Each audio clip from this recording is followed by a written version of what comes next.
This job market and this economy is so different, and it's extremely hard. I'm noticing a couple things. I'm noticing that one, if you have the experience and or if you have the degree in that particular job, you're still not getting a call back. I'm also noticing that a lot of jobs don't want to train. What happened to training? What happened to training someone for the position that you want to have fulfilled? If I have the experience and I have the degree to fulfill that position, you don't want to call me. If I don't have the experience, you don't want to call me. How do we expect for people to put into this economy? How do we expect people to get away from social media and content creating? Because you guys feel that's not a real job. How do you expect people to get a real job if you're not willing to train them? If you're not willing to give them the opportunity? If you're not willing to give them a job when they have the experience to do it? And let me clarify because I'm not talking. That's the key right there. Because you just said a contradiction, right?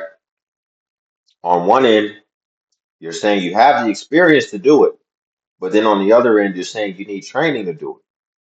So what's the difference? Ultimately, you don't have the experience.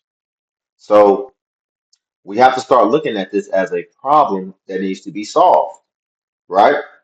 If basically what she's saying is she's very well positioned for the job, which is great. That's your entrance fee, but that's not going to keep you in the door. You're positioned well. But see, this is the age-old dilemma of talent versus hard work. I look at it like, okay, your position with your degree, possibly in the field that you want to be, that's the talent.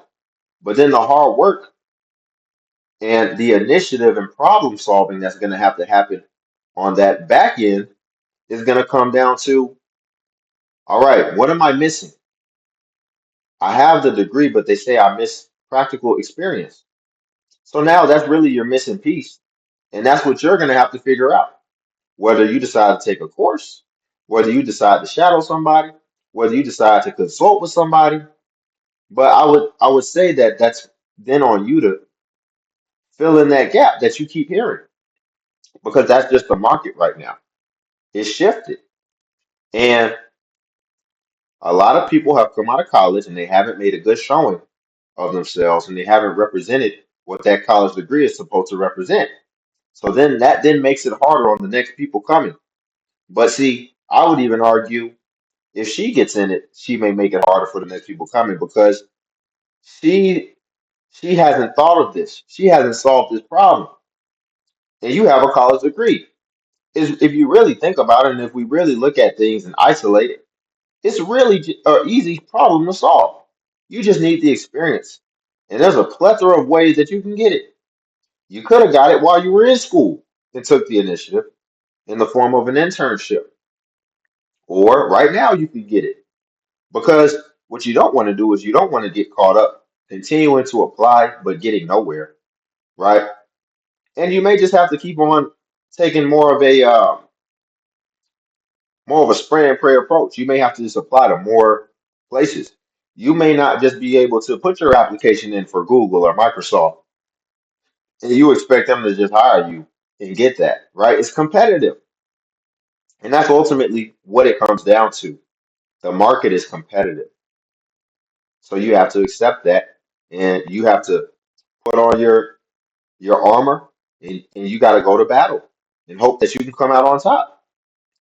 Talking about the people that are applying for on-site positions, but you want to work from home. Of course, you're not going to need a call back. You want to work from home. They need somebody in the office. I'm not talking about the people that want to work Monday through Friday, but the job requires you to work on weekends. Of course, you're not going to get called back. I'm talking about the people who have everything on that application that is required. They have the ability to, yet they're still not getting called.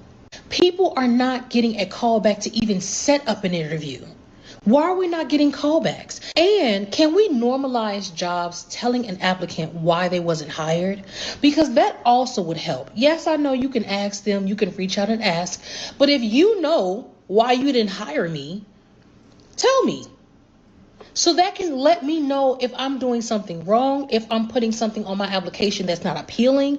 Let me know the reason that you decided not to hire me, because what I'm looking at is everything on your application that you have, I fit. I have the degree in that. I have See, you want them to, te- you're just focused on the wrong things that aren't going to get you the outcome. Listen, that's the dilemma that everybody has to figure out. Filling in the missing pieces. That's for you to go and reflect and you to figure out what you're missing, right? You get the results and then you figure out what you need to do moving better. I come on YouTube, I make a video. If I'm not retaining the audience, if my watch time is not going up, if my views aren't going up, YouTube's not just going to give me that feedback of why it's not happening. It gives me the analytics, it gives me the results that I get. And that's for me to find out what I'm ultimately doing that's not getting me what I want. And see, this is the mindset. You're going to have to shift your mindset to not needing somebody to hold your hand and always give you everything. And you're going to have to take more initiative and you're going to have to be a problem solver and find out for yourself, because the people who eventually do figure out whatever it was that they're missing, in most cases, that's what they did. And if not, they paid for it. You want free consulting. They got a business to run. on your application that you have, I fit. I have the degree in that. I have the experience. Here are the jobs to show you that I have the experience in that field. I'm willing to work the hours that you're asking for. I'm willing to travel if it requires traveling. I'm willing to do those things. And I said yes on the application. Why am I not getting called? Dare I say, is it because of my race? Because I'm African American? Or is it because I'm a woman? You're not just going to get a job just because you're willing to work when they need you. There's a lot of other factors that go into it, not just being willing. My schedule's open. Why didn't you hire me? Those things, and I said yes on the application. Why am I not getting called? Dare I say, is it because of my race? Because I'm African American? Or is it because I'm a woman? Or does my name kind of throw you off? Because that's a real thing too. Why are people not getting called who really want to work? It feels so embarrassing to admit, but So look, this victimhood, this victim mindset is not helping. And then it's always going to be the determining factors, right?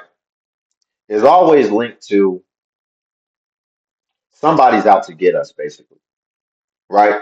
She considered the fact that it's because she's a woman, it's because of the way that her name's spelled, it's because she's black.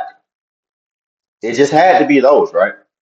But what we didn't consider, maybe it was because somebody else was more qualified than you that applied. Which, if we really look at it and evaluate it, they need to hire somebody, right? So most likely somebody got hired, and most likely it was somebody that they were more confident in that can come in and do the job, right? And that was qualified. So ultimately, what this really shows you is the mindset that you admitted that you need training, but then said you had experience, but you can't even fathom the fact that somebody was better than you, which is basically you just being conceited and thinking that you're the best thing since sliced bread, and there can't be anybody else better than you. You never even considered that possibility. It had to be all these other things, which, if we know things are competitive, the most probable thing that it could be is that somebody would just be better than you. You know, um, listen, those things may happen in certain instances. Some of the things that she mentioned, but that can happen to anybody. So, and like I said, most when we're talking about a corporation, because it sounds like she's applying to corporations, the ultimate thing that they're focused on is their bottom line, which is to bring more money in. So if you can do it, I don't think they're really going to be focused, especially when we're talking about at an entry level. So that's ultimately the thing. If you don't have any proof to verify what you're saying, and you're just thinking about one or two jobs that you applied for, let me tell you something. I see people of all races complaining that they sent out hundreds of applications. It's a everybody thing because there's automation. I just went to the gas station and there was a robot mopping the floor. They just put out something that software engineers, which funny enough, if you just go a few years back, especially during COVID, they were thriving. They were making 300, 400,000 at some of these tech companies. Now they've been displaced. So when these things happen, what do you think happens? Those people don't just get thrown in the trash. They have to pivot and they have to figure out something else. So they flood in to every other domain, and now the market gets more saturated. Do you understand? It's no different than what's happening in New York with the mayor, and all the rich people are about to leave New York and go to all these other states. All these other states, guess what? It's going to get saturated. You have rich people coming in, so guess what else is going to happen? Prices are going to go up, right? Because they're willing to spend more. They're coming from New York, which was the most expensive place pretty much you can be in America. So they're willing to pay whatever. They're not going to ask no questions. They're saving regardless. And that's going to make everybody else's prices go up. So when certain events happen, it can trigger things that make it trickle down on the rest of us and make it harder. And that's most likely what this comes down to. So don't be so quick to take away your power. Don't be so quick to take away your power.